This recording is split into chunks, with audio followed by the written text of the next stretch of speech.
Assalamualaikum warahmatullahi wabarakatuh.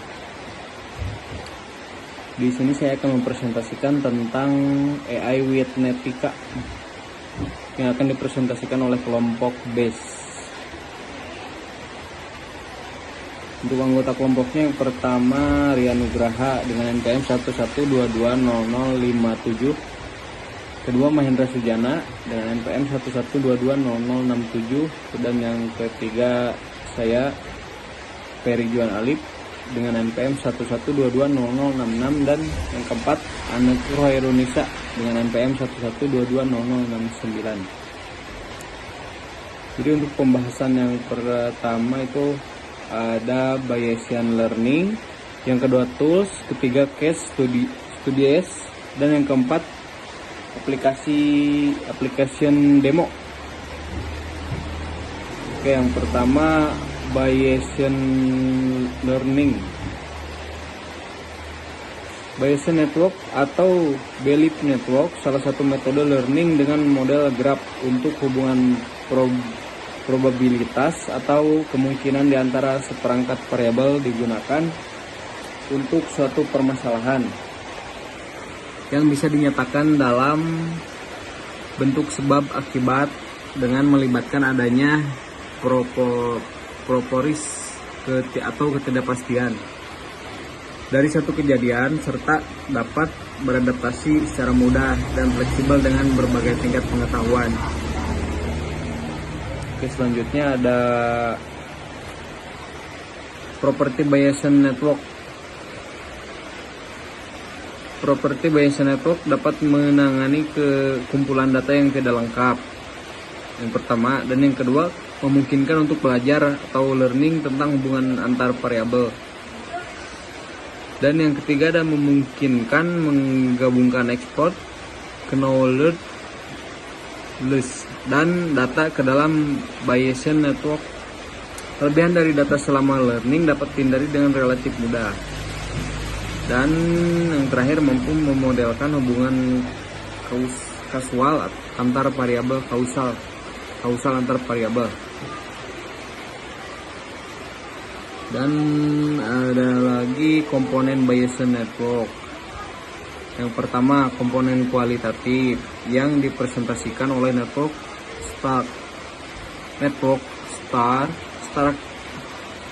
struktur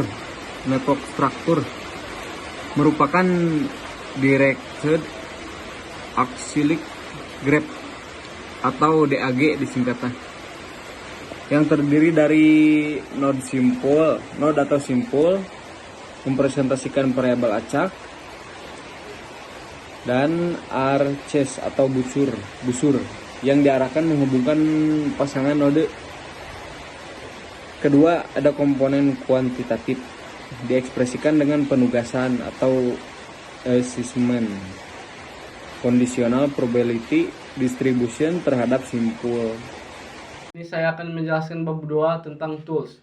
Netika program lengkap yang digunakan untuk membangun dan menggunakan jaringan Bayesian Network. Netika bekerja dan dengan jaringan kepercayaan dan diagram pengaruh dan user interface yang dapat menggambarkan jaringan dan menghubungkan antara variabel, dapat dimasukkan sebagai probabilitas individu dalam bentuk persamaan atau dipelajari dan file data. Setelah jaringan dibuat, pengetahuan yang dikandung dapat ditransfer ke jaringan lain dengan memotong dan menempel atau disimpan dalam bentuk modular dengan membuat perpustakaan simpul dengan tautan yang terputus. Untuk kasus yang pengetahuan terbatas, Netika akan menemukan nilai atau probabilitas yang sesuai untuk semua variabel yang tidak diketahui dengan menggunakan diagram pengaruh untuk menentukan keputusan optimal yang memaksimalkan nilai yang diharapkan dari variabel tertentu. Terima kasih banyak. Di sini saya akan menjelaskan bab 3 yang pertama, deskripsi persoalan kasus penyakit DBD.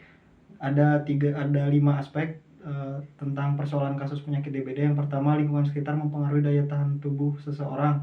Yang kedua, tidak semua orang memiliki gejala suhu tubuh tinggi. itu penyakit DBD. Yang ketiga, orang yang memiliki gejala gangguan saluran pencernaan bersatu tumbuh itu penyakit tipes.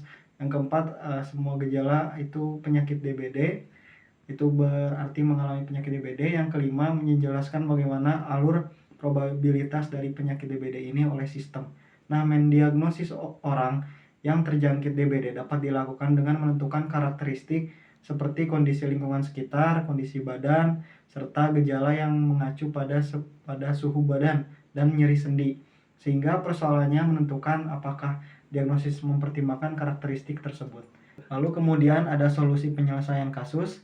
Nah, program yang telah dibuat berfokus dan mendiagnosa orang yang terjangkit DBD ini memiliki beberapa kriteria yang diterapkan. Di antaranya ada beberapa gejala yang mengacu pada DBD seperti suhu badan dan nyeri sendi. Nah, di sini saya akan menjelaskan application demo dari Netica tentang DBD dan tipes. Ada dua hal penting yang harus kita perhatikan. Yang pertama itu ada lingkungan, yang kedua ada kondisi tubuh. Nah, saya akan menjelaskan dulu yang lingkungan. Yang lingkungan ini ada dua state, yaitu yang bersih dan yang kotor. Kalau kita lihat dari tabelnya, nah, yang bersih ini nilainya 14,233 dan yang kotor itu 85,767. Kenapa sih yang kotor itu lebih besar? Karena kalau misalkan kondisi lingkungan kitanya kumuh, terus juga banyak sampah, kotor gitu ya. Nah, itu terkena penyakitnya akan lebih besar dibandingkan kalau lingkungan kitanya itu bersih, asri, terus juga nggak kumuh, nggak banyak sampah gitu ya. Nah, terkena penyakitnya itu sangat amat minim. Terus, kalau kita lihat dari kondisi tubuh, ini ada dua state, yaitu yang fit sama yang lemas. Kita lihat tabelnya. Nah, yang fit itu 34, nilainya yang lemas itu 66. Kenapa yang lemas juga kok lebih besar dibandingkan yang fit? Karena kalau misalkan lingkungannya udah kotor, terus badan kitanya lemas, itu amat sangat besar potensi terkena penyakitnya. Kalau misalkan lingkungannya bersih, terus tubuh kitanya juga fit, itu minim banget terkena penyakit ya. Jadi diusahakan lingkungannya kita bersih, terus kondisi kitanya juga fit, biar tidak terkena penyakit. Terus di sini ada gejala-gejalanya juga. Ada gejalanya itu ada 4. Nah, yang pertama itu ada nyeri sendi, yang kedua batuk pilek dan flu, yang ketiga suhu tubuh, yang keempat gangguan saluran pencernaan. Nah, kita lihat dulu yang gangguan saluran pencernaan. Nah, di sini ada dua state, iya dan tidak. Nah, kita bandingin kondisi tubuhnya kita fit, terus lingkungannya juga bersih. Apakah akan terkena penyakit? Enggak dong, ya kan? Karena kondisinya juga fit, lingkungannya juga bersih. Jadi terkena penyakitnya itu sangat minim. Nah, makanya di sini kita kasih nilai yang iya itu 4, yang tidak itu 96. Kalau misalkan kondisi kitanya nih fit ya, tapi lingkungannya bersih, lingkungannya kotor, itu akan terkena penyakit apa enggak sih? Sebenarnya kalau misalkan dibilang terkena penyakit itu bisa jadi, dibilang enggak juga bisa jadi gitu. Nah, karena kondisi tubuh itu sangat menentukan kita terkena penyakit apa enggaknya, jadi kita kasih nilai iyanya itu 20 dan tidaknya itu 80. Karena kalau misalkan lingkungan kitanya kotor, meskipun kotor gitu ya, tapi kondisi badan kitanya fit, kita masih bisa menjaga kesehatan gitu kan. Nah, kecuali kalau misalkan kondisi tubuhnya lemas, lingkungannya bersih. Nah, itu terkena penyakitnya itu 11-12. Jadi beda dikit gitu ya. Kalau misalkan kondisi kitanya lemas itu akan sangat mudah terkena penyakitnya dibandingkan lingkungan yang kotor. Seperti itu. Jadi di sini kita kasih nilai iyanya itu 46 dan yang tidak itu 54. Kalau misalkan badan kitanya lemas, tapi lingkungannya juga kotor. Nah, itu terkena penyakitnya itu sangat amat besar potensinya. Ya, jadi di sini kita kasih iya itu 78 dan tidak itu 22. Seperti itu. Jadi yang diutamakan kalau bisa itu kondisi tubuhnya kita harus fit. Meskipun lingkungan kitanya kotor, meskipun lingkungan kitanya bersih gitu ya. Nah, di sini saya akan menjelaskan tentang suhu tubuh. Kita lihat tabelnya suhu tubuh. Suhu tubuh di sini ada 2 state, yaitu rendah dan tinggi. Yang rendah saya kasih nilai 55,633 dan yang tinggi 44,367. Kenapa? Karena kalau misalkan suhu tubuh kitanya rendah, ya itu minim terkena penyakit. Kalau misalkan suhu tubuh kitanya tinggi, itu kita bisa jadi terkena penyakit. Bisa menyebabkan penyakit gitu ya.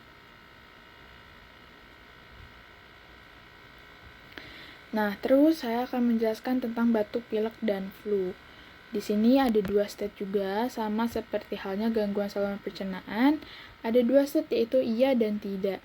Nah, kalau misalkan kondisi tubuh kitanya fit nih, misalkan tubuh kitanya fit, lingkungannya bersih, apakah kita akan terkena batuk, pilek, flu? Bisa jadi enggak dong, ya kan? Karena lingkungannya juga bersih, kondisi kitanya juga fit.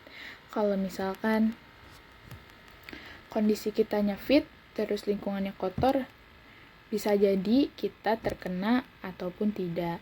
Karena di sini saya kasih nilai iyanya itu 47 dan tidaknya 53, karena kalau batuk, pilek, dan flu itu lingkungan itu sangat berpengaruh dibandingkan kondisi tubuh ya. Karena terjadinya batuk, pilek, dan flu itu dari lingkungan kita.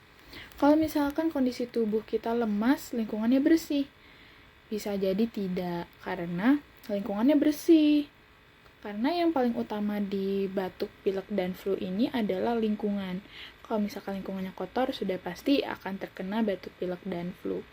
Nah, kondisi tubuhnya lemas, lingkungannya kotor, itu udah pasti terkena penyakit ya. Karena udah mah lingkungannya kotor, badan kitanya kurang fit, itu udah pasti terkena penyakit. Seperti itu. Nah, terus di sini ada gejala terakhir, yaitu nyeri sendi. Nah, ada 2 state juga sama, iya dan tidak. Kalau misalkan iya itu nilainya 70, sedangkan yang tidak itu 30. Kadang kalau misalkan kita ngerasa kalau badan kita sakit atau kurang fit, kadang kita suka nyeri sendi ya. Kadang kita suka nyeri sendi, kadang pegal-pegal, terus juga kadang gak enak gitu ya badan kita tuh. Nah, di sini itu ada 2 penyakit, yaitu ada DBD sama tipes. Kalau yang DBD ini, semua gejala yang ada di sini itu termasuk. Kalau misalkan nyeri sendinya iya, batuk, pilek, dan flu-nya iya, suhu tubuhnya iya, terus tinggi gitu ya, gangguan saluran pencernaannya juga iya, itu bisa jadi terkena penyakit DBD. Tapi kalau misalkan bedanya sama yang tipes, kalau tipes itu cuma 3 gejala. Yang pertama batuk, pilek, dan flu, suhu tubuh, gangguan saluran pencernaan. Seperti itu. Nah, kita lihat dulu dari tabel yang DBD. Ada 2 state juga, iya dan tidak. Nah, kalau misalkan nih, kita lihat dari batuk, pilek, dan flu-nya itu iya. Nyeri sendinya juga iya. Suhu tubuhnya juga tinggi gitu ya. Gangguan saluran pencernaannya juga iya. Nah, kita bisa lihat di sini, itu yang iyanya 75 dan tidaknya itu 25. Kenapa? Karena udah pasti terkena penyakit DBD. Nah, terus kenapa sih kalau yang ini kok lebih besar? Padahal gangguan saluran pencernaannya tidak. Karena penyakit DBD itu yang paling penting itu suhu tubuh. Ya, kalau DBD udah pasti tubuh kita panas, terus juga lemas gitu ya. Nah, kalau misalkan gangguan saluran pencernaan itu nggak terlalu dilihat kalau dari penyakit DBD seperti itu. Nah, kalau bedanya kalau misalkan batuk pileknya tidak, nyeri sendinya tidak, terus suhu tubuhnya rendah, gangguan saluran pencernaannya juga tidak. Kita bisa dilihat di sini nilai tidaknya itu paling besar 96 dan yang paling kecil itu iyanya 4 ya. Nah, selanjutnya kita bahas yang tipes. Kita di sini lihat yang tipes dari tabelnya. Di sini ada 2 state juga, iya dan tidak. Nah, yang tipes itu karena cuma ada 3 gejala penyakit. Yang pertama gangguan saluran pencernaan, suhu tubuh, dan batuk pilek. Kalau misalkan gangguan saluran pencernaannya iya, suhu tubuhnya tinggi, dan batuk pileknya juga iya, itu sangat berpotensi lebih besar terkena tipesnya. Maka di sini saya kasih nilai iyanya 94 dan tidaknya itu 6 ya. Nah, kalau misalkan gangguan saluran pencernaannya tidak, terus suhu tubuhnya rendah, terus batuk pileknya tidak. Nah, di sini nilai iyanya itu lebih kecil karena kenapa? Ini nggak termasuk ke penyakit tipes gitu ya. Karena semuanya itu karena semuanya itu tidak gitu ya. Nah, kalau misalkan yang tidak itu gangguan saluran pencernaan, suhu tubuh rendah, batuk pileknya tidak, itu terkena penyakit tipesnya itu enggak, karena yang tidaknya itu lebih besar dibandingkan yang iya. Seperti itu. Nah, sekian dulu, terima kasih dari kelompok BES. Wassalamualaikum warahmatullahi wabarakatuh.